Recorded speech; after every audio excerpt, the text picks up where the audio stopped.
Hello, and welcome to the first lecture on the microwave sky from the Cosmological Component Separation course. My name is Daniel Herman, and I'll be talking to you today about the microwave sky, and then in following lectures about each of the individual foreground components. So, to start off, what we see here is a 70 gigahertz map of the microwave sky as viewed by Planck and processed by Beyond Planck. And we can see that compared to the CMB map that we're used to seeing, this is significantly different. This is because the microwave sky is not just the CMB. When we look at what the Planck satellite has actually given us over their 9 frequency bands, we can see that the emission does not look the same at every single frequency. For many of for the top 6 maps here, it's very clear that we can see the CMB, which is pretty consistent over these bands, but there are also other components which contribute to the emission that we actually see on the sky. Of course, what we're most concerned about and why we're all here is for the CMB, particularly now with trying to get the cleanest view of the polarized CMB emission on the sky. So on the left here, we have a plot from the CMB Stage 4 science book, which shows the strength of each of the different modes within the CMB. We have the temperature modes, which are well measured, the E modes, which are pretty well measured as well. But what we're really searching for are these blue lines, the gravitational wave B modes, which would be the signal from inflation. Of course, it's not just the signal from inflation, but it will tell us if we find this R value, that we'll be able to find there'll be a direct probe of inflationary physics, the energy scale of inflation, and could even give us insights into quantum gravity. But in reality, what we actually see here is that the sky has a lot of power due to other mechanisms. So this is from from Planck's 2018 results. Diffuse component separation paper, and you can see that at each of the different frequency bands we have foreground contributions from dust at 150 and 95 gigahertz and synchrotron at 95 gigahertz that completely dwarf the tensor to scalar ratio, the primordial B-Modes. This is because we live in the disk of a dusty spiral galaxy, and pretty much over the entire sky the Milky Way is brighter than the cosmological signal. So, overview for this talk: what are the primary CMB foregrounds? What are the actual physical mechanisms that drive the emission that we see? How are the foregrounds spatially varied? How are they frequency dependent? And what are the parametric models for the foreground emission? What are the limitations to those models as well? And then following this lecture, there will be a series of lectures on each of these foregrounds individually for more detail.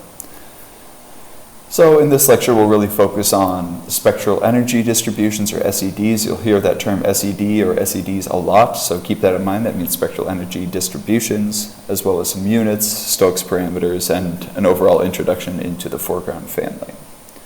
So let's start off with the units of the Planck function, which is just the units of power per solid angle, per area, per frequency. Of course, if you've been through this derivation before, and I've used the Planck function before, you may be familiar with it as in terms of watts per steradian per meter squared per hertz, but we will often use Jansky's in CMB physics in the microwave frequency range as a sensible unit, which is given by ergs per second per centimeter squared per hertz. The next unit we'll talk about is the CMB spectrum itself. This is a useful unit to actually to analyze the CMB data, because the CMB will be constant throughout this. But here's what the CMB spectrum looks like is measured by FIRAS using the units that we had just introduced. And this is a uniform Planck function, which is wonderful. The next one that we'll introduce is the Rayleigh-Jeans Law. For those of you that have been through radiative processes, this is probably familiar, where we have the Planck function, but in the limit of where kT is far greater than h nu, or low frequency or long wavelength, that the Planck function is equal to this 2 nu squared kT over c squared. We can use this relationship and invert it to actually walk away with what we call the Rayleigh-Jeans temperature, which is just a characteristic temperature given some emission I nu. Going back to the CMB temperature units, as I said before, that the CMB temperature units are nice because they are constant across frequency, but we can define the CMB temperature fluctuations as the change in the emission as this change in the Planck function of the change in temperature, these temperature fluctuations, evaluated at the CMB temperature, which gives us this big expression on the right. As I have said, this just lets us express intensities relative to a change in the CMB temperature, essentially what the change in what a CMB temperature fluctuation will give us as far as a change in intensity at a given frequency. So for an overview of these units, we have the units of the Planck function, which is oftentimes scaled to be the megajanskis per steradian, which I've heard is called the only sensible units. It's a natural choice for connecting to foreground physics because you actually have intensity over area. We also have the K Rayleigh-Jeans, which is great for plotting. Rayleigh-Jeans is a good approximation for low frequency dust emission, and it's also a very easy unit for handling foreground calculations in. And then we have KCMB, the CMB temperature, which is a natural choice for the CMB since CMB emission is constant in these units by definition. This is not recommended for high frequency foregrounds because there's an exponential factor as we saw.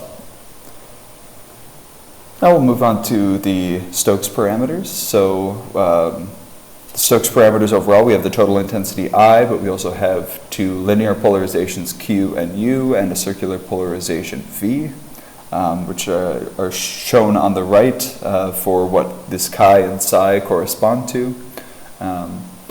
And the things that we are most focused on in CMB physics are the total intensity and then Q and U. It is also very helpful to find this P, which is essentially given what the polarization fraction of the total intensity, how much of that light is polarized. Like I had said, we have the two linear and a circular polarization, but something that's very important to note is that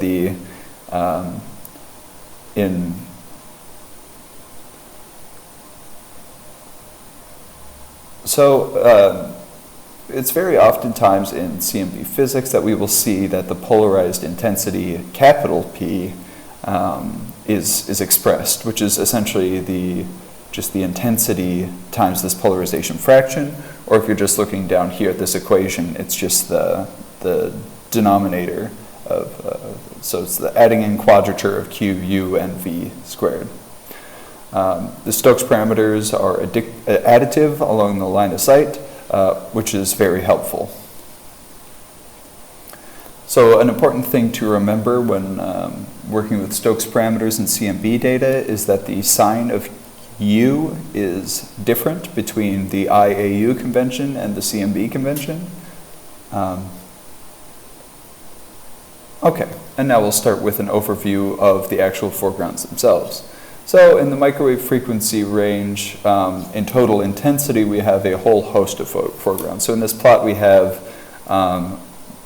all of these microwave frequency range data sets, anything from Planck and WMAP in the cyan and orange here, to Derby from the Kobe experiment out in the far, more towards the infrared, CBAS at 5 gigahertz, SPAS at 2.3, CHI-PAS at about 1.4, and then Haslam all the way down at 408 megahertz. And we can see that there's a whole host of these foregrounds here, and that need to be disentangled in order to get the CMB signal. In the polarized intensity, the overall picture is much clearer. First off, you can see that we have less data bands here due to the difference in experiments, but also the foregrounds themselves are a bit more simple. We only have to concern ourselves with 2 foregrounds plus the CMB in this in polarized intensity. So let's start with the synchrotron radiation. as we have seen here, synchrotron and thermal dust are two of these foregrounds. So synchrotron radiation is just relativistic cosmic ray electrons which radiate as they get trapped and spiral around galactic magnetic fields. If you can picture this, it will make sense why they're highly polarized, as they will give radiation in the same direction as they are highly beamed. And the SED, the spectral energy distribution, really depends on the distribution of electron energies, which is typically approximated as a power law, and data has shown that this is a good approximation. Here's maps of what synchrotron looks like from the Beyond Planck analysis in both intensity and polarization. The next we'll talk about is the thermal dust emission, which is also not only prominent in total intensity, but it's also a polarized foreground. So thermal dust emission is given by little small dust grains out in the interstellar medium, which absorb optical and UV light, warm up, and will emit that energy away in the far infrared. This dust emission, however, is not a perfect black body. It's generally described by a power law with some sort of far infrared opacity, which we will call a modified black body, or MBB. And the actual SED, or spectral energy distribution, really depends on the dust temperature and the composition of the grains, or this power law, FIR opacity term. This is what the thermal dust intensity looks like from N-pipe at 545 gigahertz in intensity on the left and 353 gigahertz polarized emission on the right. You can see that the morphologies are very consistent. Also with thermal dust, we have CIB, which is dust emission that is detectable from high Z dusty star-forming galaxies. And multiple analyses have been done over the years to try to extract this from the Planck data, for example. So here's some pictures from Planck's, I believe, 2015 component separation, where you can see the total 353 gigahertz intensity on the left, the derived dust intensity in the middle, and the residual after the CMB and the dust have been removed, which is assumed to be the CIB, or the cosmic infrared background. We also have free emission, which is, those of you who've taken radiative processes or radiative processes course are familiar with bremsstrahlung, which is caused by the deceleration of electrons by protons and ions. As electrons pass by a positively charged ion, they will be accelerated towards the center and will lose some energy and emit a photon in the process. Well known, the SED for free is well known and relatively flat with mild dependence on the electron velocity distribution, and this light is generally unpolarized, though we may expect a little bit from Thomson scattering in, for example, H2 regions. Here's a map, of course, of free from the Beyond Planck analysis. Of course, this is only in total intensity, as it's unpolarized. We also have to consider anomalous microwave emission, or what is generally called AME. We believe that this emission is due to ultra-small, less than 1 nanometer in size dust grains that can spin at tens of gigahertz. And if these grains have a dipole electric or magnetic dipole moment, they will radiate some, or give some off some emission. So far, the best explanation for AME is spinning dust emission, as we've described here, though this has not been 100% proven at this point. Here's a map of AME, as we have has been derived from Beyond Planck, and this is given at 22 gigahertz. Again, this is assumed to be unpolarized, though we will talk about that in the lecture on AME. We also have to consider CO emission. The CO molecule is abundant in the interstellar medium and has rotational emission lines at millimeter wavelengths. As we'll talk about the details later on as to where this line emission is actually seen. But this isn't the only line emission that has to be taken into account. as C2 and HCN are also present, but they are less prominent. Here's a map of CO from the Planck 2015 component separation. And you can see that it actually follows dust morphology quite well, but we will talk about this later on. So what comes next? In the following lectures, we'll talk about the details of the physics for each of these foregrounds, how these physical mechanisms are described, as well as the actual SEDs, how they're seen across the sky. So some things to think about here are how can the SEDs vary? Are the degrees of freedom all being encapsulated by the models? Yeah. Thank you very much.